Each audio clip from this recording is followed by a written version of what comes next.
Hi, I'm Stacey Hyde and I'm back with another episode of Better Financial Health in 15 minutes or less. And as we enter the second half of 2022, I want to take a minute to kind of reflect on where we've been and where we might be going in the second half of the year. Where we've been is a really unusual time, at least for the last 30 years or so. We've seen inflation that we haven't seen since the late 70s, early 80s. The stock market is, down over 20%, and the the go-go growth stocks, the Amazons, the Netflix, the quote-unquote FANG stocks are down considerably more. And it's really, I think, caused a lot of people to question what they've been doing because it had been working very well for a long time. And now their portfolios aren't looking as good. The cost of everything is a lot more expensive.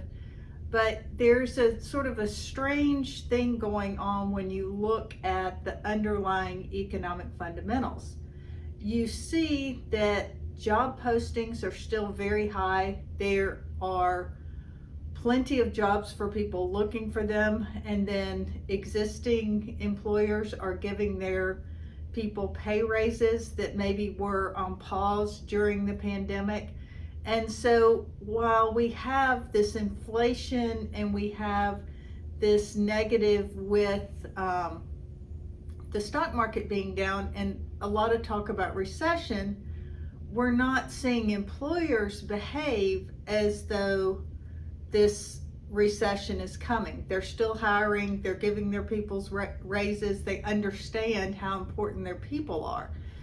And so I think that that bodes well for hopefully not entering a full-blown recession. I think there are pockets that may encounter recessionary things. For example, the construction industry, because right now the cost of building a strip mall is higher than what that strip mall could generate in rent. So that's going to slow that down, probably put it off and allow it to maybe absorb some other places and maybe do some rehabs rather than some building from the ground up. And I think part of that, we are still dealing with supply chain issues. Yes, China has opened back up, but there's geopolitical tensions there.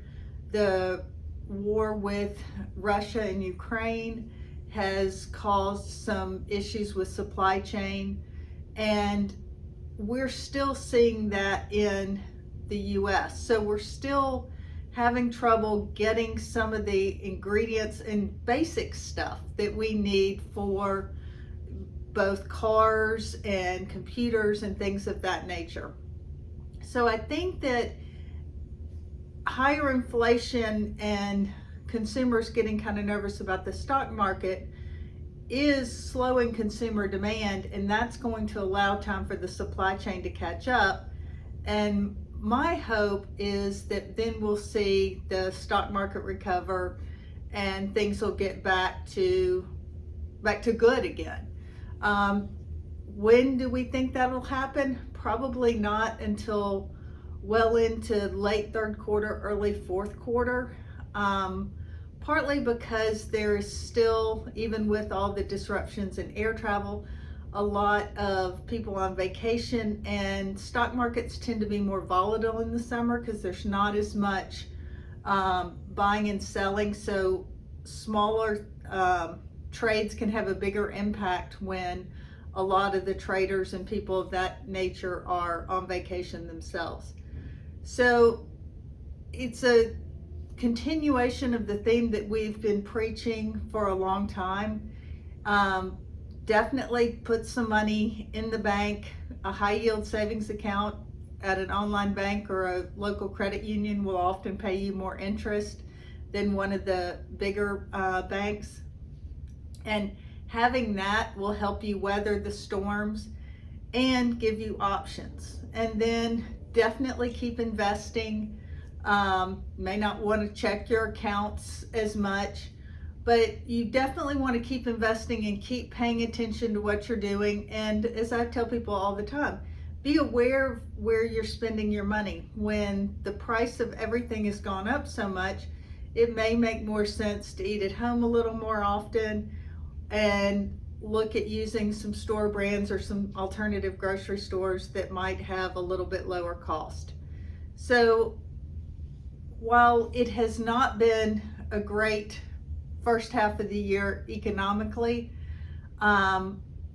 we just have to stay the course, not panic, and we will come out on the other side better for having gone through this, especially if you've continued investing because you've bought at a 20+% discount over what the same stocks were costing you earlier in the year. So enjoy your vacation. As I understand it, pack light and plan some patience. Make sure you have your airline's app on your phone in case your flight gets canceled. That is apparently the best way to rebook yourself. And enjoy getting away. Thanks for tuning in. This has been another episode of Better Financial Health in 15 Minutes or Less.